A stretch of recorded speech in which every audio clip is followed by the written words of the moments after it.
آپ کو ڈسٹرب کرتی ہے، لیکن یہ 1 سیکنڈ اس سے بھی کم کا ٹائم ہوتا ہے۔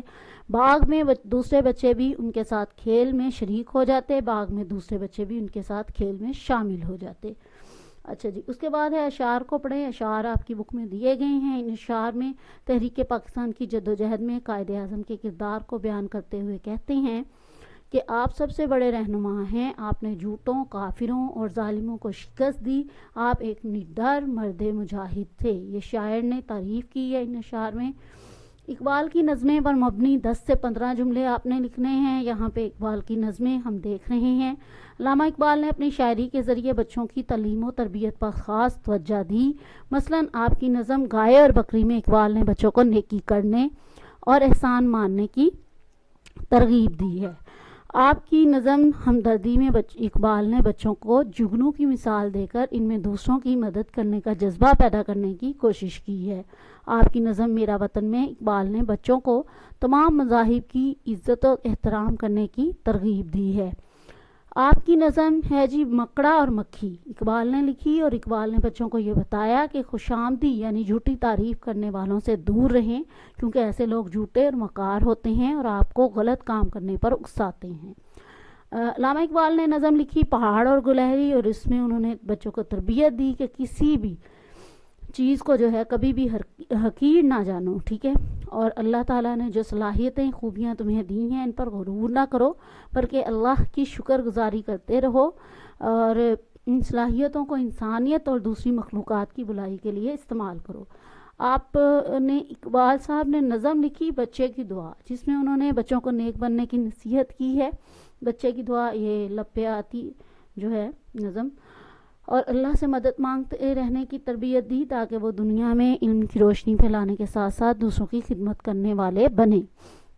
آپ کی نظم ہے جی پرندے کی فریاد، یعنی علامہ اقبال کی اس نظم میں اقبال نے مسلمان بچوں کو ان کے آباء و اجداد کا وہ زمانہ یاد کروایا جو شاندار تھا اور وہ دنیا پر حکومت کیا کرتے تھے، اور اس کے ساتھ آزادی کی اہمیت سے بھی بچوں کو آگاہ کیا۔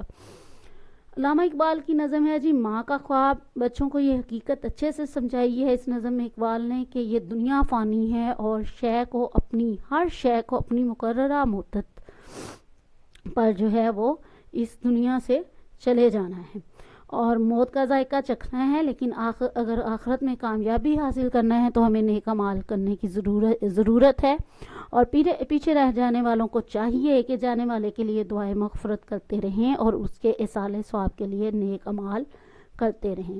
ایسی اور کئی نظمیں ہیں جن کے ذریعے اقبال نے بچوں میں یہ شعور پیدا کرنے کی کوشش کی ہے کہ ایک نیک، سچے اور مکمل انسان میں کیا کیا خوبیاں ہونی چاہیے اور کس طرح اسے بڑائی، غرور، تکبر سے بچنا چاہیے، کیونکہ اقبال کی نظر میں بچے کسی بھی قوم کے مستقبل کا سرمایہ ہوتے ہیں۔ خواب اقبال کی تعمیر ہیں ہم کے موضوع پر ایک تقریر لکھیں۔ یہاں پہ ہم نے ایک تقریر لکھی ہے جی۔ محترم مہمان خصوصی، پرنسپل، معزز اساتذہ اور میرے عزیز ساتھیوں، السلام علیکم۔ یہ ایک نمونے کے طور پہ آپ کو دے رہی ہوں تقریر۔ آپ بچوں سے کہیں کہ وہ اپنے گھر سے اپنے پیرنٹس کی مدد سے بھی اس موضوع پہ لکھ کے لائیں اور پھر اپریشیٹ کریں، اسمبلی میں بچوں سے یہ اسپیچ جو ہے وہ ڈیلیور کروائیں۔ چلیے جی، میری آج کی تقریر کا عنوان ہے خواب اقبال کی تعمیر ہیں ہم۔ پاکستان کا معرض وجود میں آنا اس خواب کی تعبیر ہے جو علامہ اقبال نے دیکھا۔ اقبال نے خود اپنے خواب کو حقیقت بنتے نہیں دیکھا، مگر انہیں یقین کامل تھا کہ آزادی اور مملکت خداداد لازم و ملزوم ہیں اور قائد اعظم کی سیاسی جدوجہد کے نتیجے میں پاکستان بن کر رہے گا۔ اب سوال یہ پیدا ہوتا ہے کہ ہم اس مقصد کو حاصل کرنے اچھا جی یہاں پہ اوکے اور تعمیر نو کی خاطر کیا کردار ہم نے جو ہے وہ ادا کیا ہے، اور اس کا جواب ہمیں تلاش کرنا ہوگا۔ پاکستان کی تعمیر نو میں شعبہ تعلیم نے اہم کردار ادا کیا۔ آج تعلیمی ادارے جدید علوم و فنون اور وقت کے تقاضوں کو ملحوظ خاطر رکھتے ہوئے نئی سائنسی معلومات سے بھرپور طریقے اپنا رہے ہیں۔ آج پاکستان میں حصول علم کی خاطر ہر باشعور گھرانہ سخت محنت اور سرمایہ کاری کو شعار زندگی بنا چکا ہے، یعنی اتنی زیادہ تعلیم کی اہمیت کو لوگ اب سمجھنے لگے ہیں۔ یہ سب علامہ اقبال کے بتائے ہوئے راستے کا نتیجہ ہے کہ ہم یہ یقین رکھتے ہیں کہ دشواریاں شخصیت کی تعمیر میں کام آتی ہیں۔ آج سائنس، طب، ٹیکنالوجی، صنعت، زراعت کے ماہرین ہمارے ہاں موجود ہیں، یہاں تک کہ خطاطی، مصوری اور شاعری میں بھی ہم کمال شہرت رکھتے ہیں، لیکن ضرورت اس امر کی ہے کہ اپنی اس ذہین قوم کی صلاحیتوں کا بھرپور فائدہ اٹھانا کیسے ممکن ہو سکتا ہے۔ اقبال کی نگاہیں دور رس تھیں۔ آج کے حالات میں جب چوری، ڈکیتی، قتل و غارت، فرقہ واریت جیسے گناؤنے سانپ ہمارے ملک کی جڑیں کھوکھلی کرنے پر تلے ہیں، ہمیں افکار اقبال پر عمل پیرا ہونا ہوگا۔ ہماری نسل اقبال کے پیغام کو سمجھنے سے قاصر ہے، کیونکہ مسئلہ یہ ہے کہ اقبال کی زیادہ تر شاعری فارسی میں ہے۔ ہمیں فارسی زبان کا فہم قوم میں پیدا کرنا ہوگا تاکہ ہم اقبال کے نظریے خودی کو سمجھیں اور اس پر عمل کریں۔ یقیناً سب سے پہلے ہمیں ایک قوم پھر ایک امت بننا ہوگا، تبھی ہم غلامانہ سوچ یا ذہنیت سے نکل کر آزادی کے اصل معنی کو سمجھ سکتے ہیں کہ انسان کی پیدائش کا اصل مقصد کیا ہے اور اتنی بڑی کائنات اللہ نے کیوں پیدا کی ہے، اور اقبال جیسا عظیم شاعر ستاروں پر کمند ڈالنے کی بات کیوں کرتا ہے۔ اس کے لیے ضرورت ہے مسلسل محنت، اخوت، رواداری اور اپنے آباء و اجداد کی عظیم روایات سے جڑنے کی، تبھی ہم دنیا میں پاکستان اور امت مسلمہ کو ایک باعزت مقام دلوا سکتے ہیں اور اللہ کی نظر میں مقبول بندے بن سکتے ہیں۔ آخر میں میری دعا ہے اللہ میرے ملک کو امن کا گہوارہ بنا دے اور ہمیں اقبال کے نظریات اور تصورات پر چلنے کی توفیق دے، آمین۔ جی، آپ کا نیکسٹ کویسچن جو ہے، اقبال میوزیم لاہور کے بارے میں معلومات لکھیں۔ اقبال میوزیم لاہور، علامہ اقبال میوزیم علامہ اقبال روڈ لاہور پر واقع ہے۔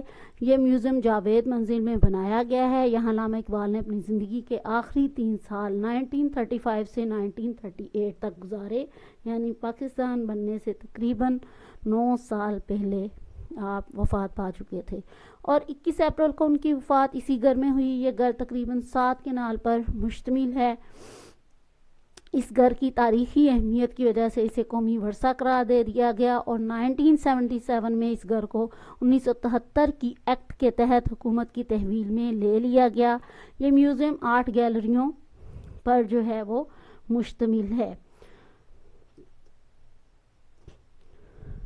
پہلی 3 گیلریوں میں خطوط، سرٹیفکیٹس اور بہت سے دیگر اہم کاغذات جو اقبال کی زندگی سے متعلق ہیں نمائش کے لیے رکھے گئے ہیں۔ اقبال کی کتابوں کے پہلے ایڈیشن نمائش کے لیے 4تھی گیلری میں رکھے گئے ہیں۔ 5ویں گیلری میں اہم عمارتوں کے نمونے اور تصاویر رکھی گئی ہیں۔ 6ٹھی گیلری میں اقبال کے لباس نمائش کے لیے رکھے گئے ہیں۔ باقی 3 گیلریوں میں فرنیچر نمائش کے لیے رکھا گیا ہے، جیسے کہ 7ویں گیلری اقبال کا سونے کا کمرہ تھا، یعنی یہاں وہ آرام فرمایا کرتے تھے۔ 8ویں گیلری جو ہے اس میں اقبال اس کو بیٹھک کے طور پہ یوز کیا کرتے تھے، استعمال کرتے تھے۔ 9ویں گیلری میں اقبال کا کھانے کا کمرہ تھا۔ کل 278 چیزیں اس میوزیم میں رکھی گئی ہیں۔ میوزیم میں داخلے کے اوقات کا درج ذیل ہیں۔ موسم سرما یعنی 1 دسمبر تا 31 مارچ تک صبح آپ 9 بجے سے شام 4 بجے تک جو ہے اس میوزیم کا دورہ کر سکتے ہیں۔ موسم گرما میں یعنی 1 اپریل تا 30 نومبر صبح 8:30 بجے سے دوپہر 12 بجے تک آپ کے لیے میوزیم کھلا ہوگا۔ پھر وقفہ لیا جاتا ہے 12 سے 2:30 بجے تک کا، اور پھر 2:30 بجے سے دوبارہ کھولا جاتا ہے، اور 5 بجے تک شام کو آپ اس کا وزٹ کر سکتے ہیں۔ اور نوٹ یہ ہے کہ بروز بدھ میوزیم جو ہے وہ بند رہتا ہے۔ اچھا جی، 61 تا 100 لفظی اور عددی گنتی لکھیے۔ یہ دیکھیے جی، جو نمبرز ہیں وہ عددی گنتی ہے، اور جو ورڈز میں الفاظ میں ہیں الف یہ کاف 1، یہ آپ کی لفظی گنتی ہے، اور یہ میں نے آپ کو پوری ہی لکھ دی ہے 1 سے لے کے یہاں پہ آپ کو میں دکھا دوں 100 تک یہ لکھ دی گئی ہے۔ اس کے ساتھ ہی آپ کا سبق نمبر 20 مکمل ہوا۔ اجازت دیجیے۔